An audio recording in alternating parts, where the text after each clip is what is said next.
O presidente Lula convocou um ato para marcar um ano do intento frustrado de golpe de Estado em 8 de janeiro de 2023. No ato, o presidente destacou que enquanto houverem enormes desigualdades sociais, não haverá uma democracia consolidada no Brasil. Claro, somos um dos países mais desiguais do mundo. A preocupação do campo progressista hoje é com relação à punição daqueles golpistas. Há alguns presos, outros condenados, mas entre eles nenhum que tenha sido financiador e muito menos há militares entre os punidos. Claro que a relação de forças no Brasil é muito complexa e Lula tem que enfrentar uma maioria conservadora no parlamento que inclusive lhe trava a possibilidade de conseguir mais recursos do orçamento federal para aplicar em grandes obras públicas em favor do povo brasileiro. Lula mudou os comandos militares, mas sabe que tem que atuar com muita cautela. Latitude Brasil está começando. Alô, amigos e amigas do programa Latitude Brasil por Telesul. Uma grande missão e responsabilidade estarmos aqui divulgando o essencial da vida política e cultural do Brasil, agora no momento em de luta para consolidar a democracia que foi ameaçada um ano atrás, exatamente hoje, no dia em que gravamos esse programa, 8 de janeiro, há um ano, houve um intento golpista que foi uma invasão dos três poderes, que felizmente não resultou numa confirmação de golpe. Mas para extrair reflexões, conclusões e até mesmo sugestões de caminhada para consolidar a democracia, o nosso convidado de hoje é um especialista nesse tema, Dr. José Geraldo Souza Júnior, foi reitor da Universidade de Brasília, um dos fundadores do direito achado na rua, um movimento espetacular de popularização e de uma visão nova do direito, e que segue dando excelente contribuição ao debate nacional para exatamente resgatar o fundamental de como se pode consolidar de fato uma democracia que, como o presidente Lula disse hoje, ainda é uma obra inacabada. Muito boa noite, professor José Geraldo, seja muito bem-vindo à Latitude Brasil.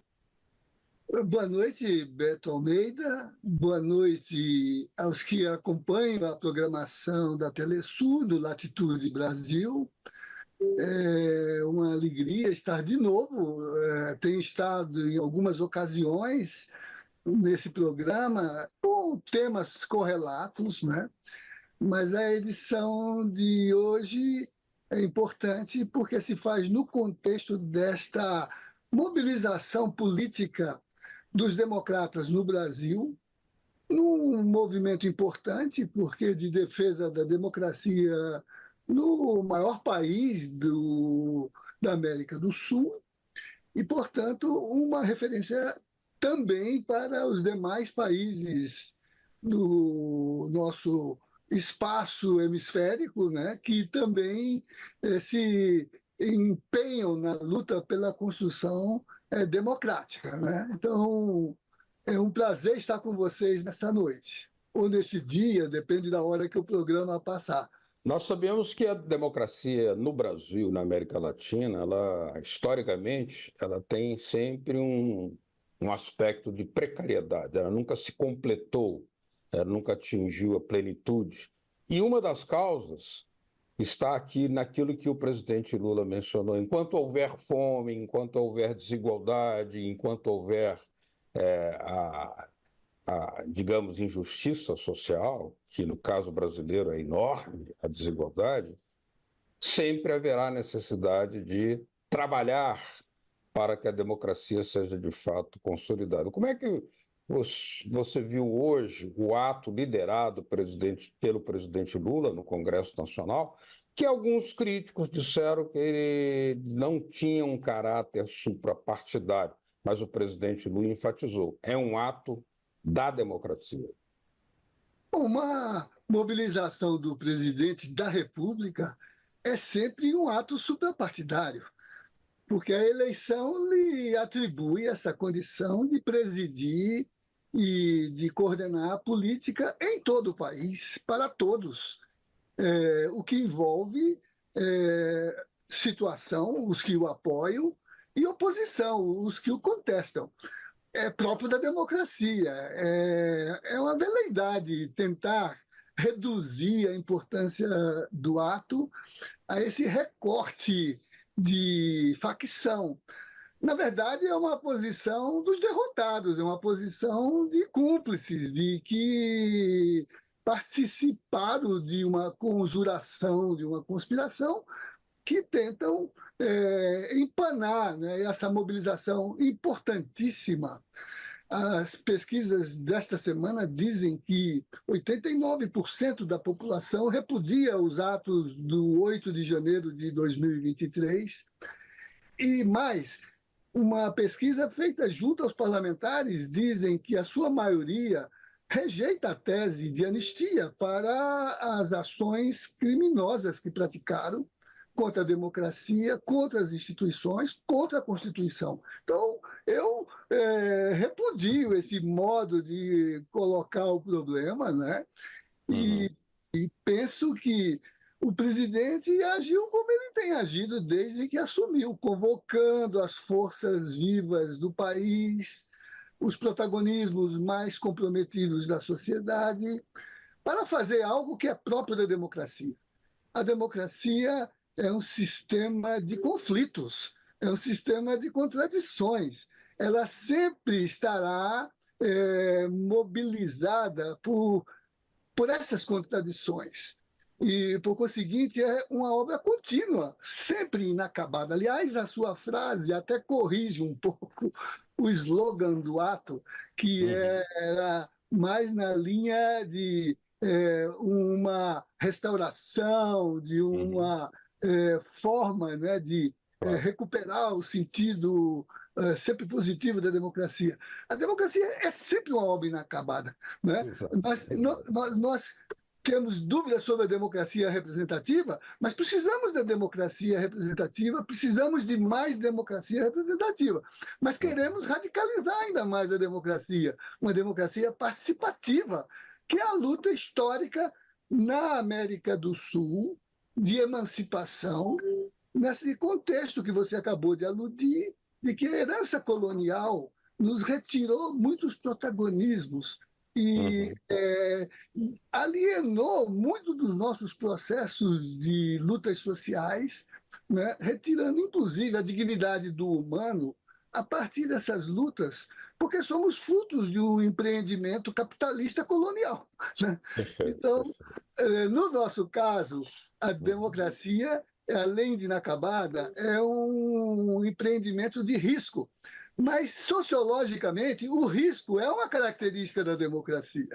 Perfeito. Professor, nessa mesma pesquisa que o senhor mencionava, havia um desdobramento ali, onde até os setores vinculados ao ex-presidente diziam que são contra, né, os atos, contestam, né, protestam contra os atos acontecidos há um ano atrás, mas dizem que aquilo não tem nada a ver com o bolsonarismo. Mas as investigações estão demonstrando o contrário.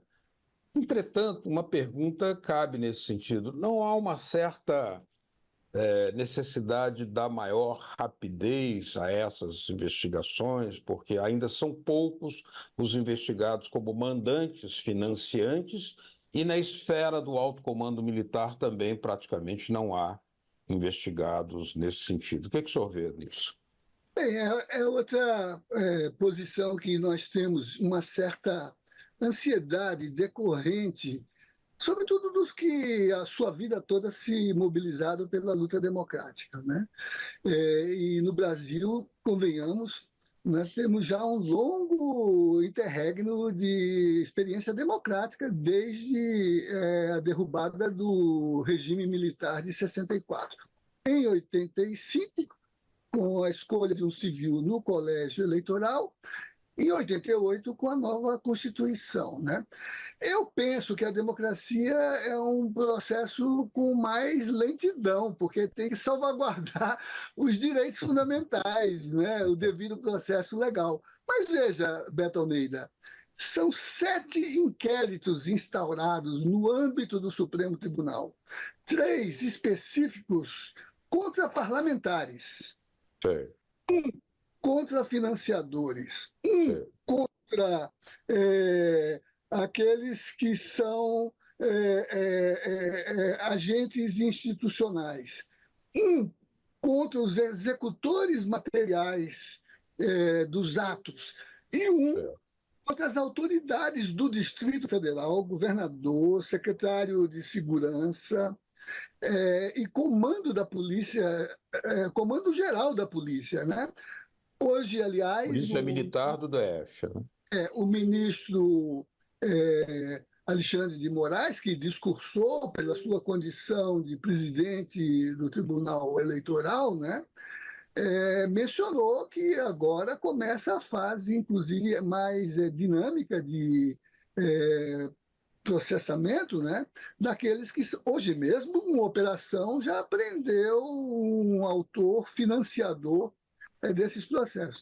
Então, o tributo a pagar pela democracia, né? Nós não podemos ser os sumários nas nossas ações. A gente até sabe quem são os culpados, a gente às vezes até tem clareza sobre os protagonistas. Por exemplo, hoje mesmo, boa parte daqueles que não vieram por razões pífias, né, confessaram que são cúmplices desse processo, né? É verdade, é verdade. Então, eu penso que hoje nós tivemos 2 afirmações contundentes, que os inquéritos prosseguem e, salvaguardados os direitos de defesa, as garantias, eles alcançarão o seu desiderato, que é o de pronunciar, responsabilizar e punir os fautores, né, que atentaram contra as instituições, contra o Estado de Direito Democrático, contra a democracia. Segundo, de que não haverá anistia. Muito bem, muito bem.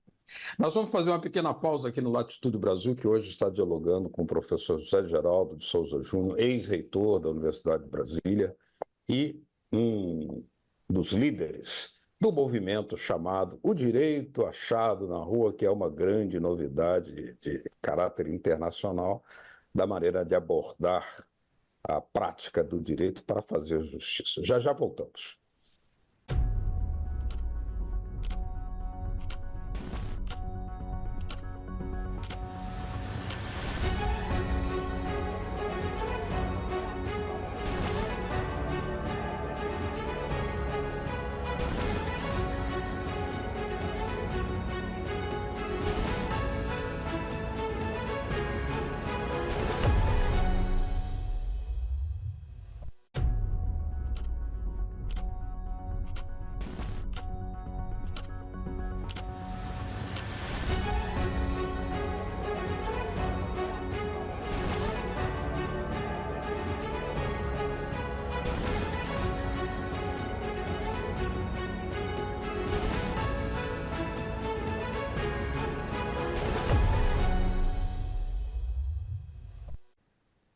Latitude Brasil hoje conversa com o professor José Geraldo de Souza Júnior, ex-reitor da Universidade de Brasília, e o tema não podia deixar de ser esse, obrigatoriamente, porque é até um tema mundial, o 8 de janeiro de 2023, a tentativa frustrada de golpe, e agora uma comemoração que se espera seja uma comemoração não apenas memorialística, mas uma comemoração também de consolar atitudes, vontades e, sobretudo, uma prática de justiça que leve não à impunidade, mas exatamente ao fortalecimento da democracia.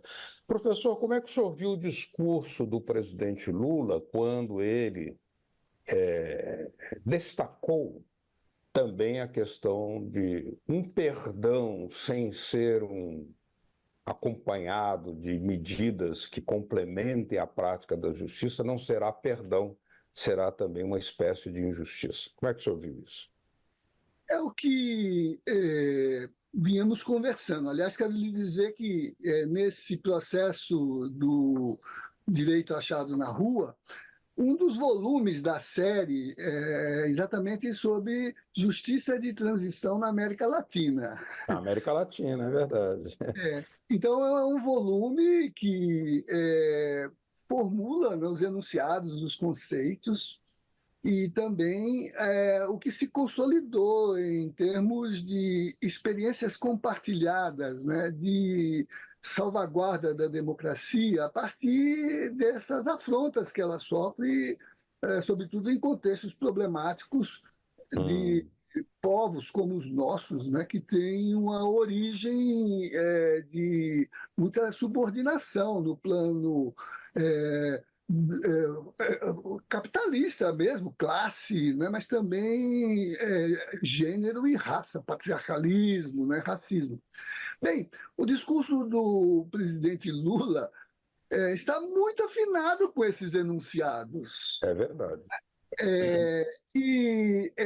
Ainda potencializado por uma leitura do contexto material do democrático, né? Porque a Uhum. democracia não pode ser só retórica na linha da formulação dos enunciados filosóficos dos direitos fundamentais, ela tem que ser material. Por isso que ele mencionou, né, que com desigualdade, com fome, né, sem Exato. emprego, né, Tem que ter tradução econômica e social a democracia. né? Aquilo que os velhos socialistas, inclusive no Brasil, o João Mangabeira, um deles, né, É. dizia que é preciso combinar as liberdades elementares, que até o liberalismo contribuiu para formular, com Uhum. as liberdades alimentares, que são aquelas que seguram Ali. a Uhum. dimensão material dos direitos humanos e da própria democracia. O presidente Lula combinou essas duas dimensões, né?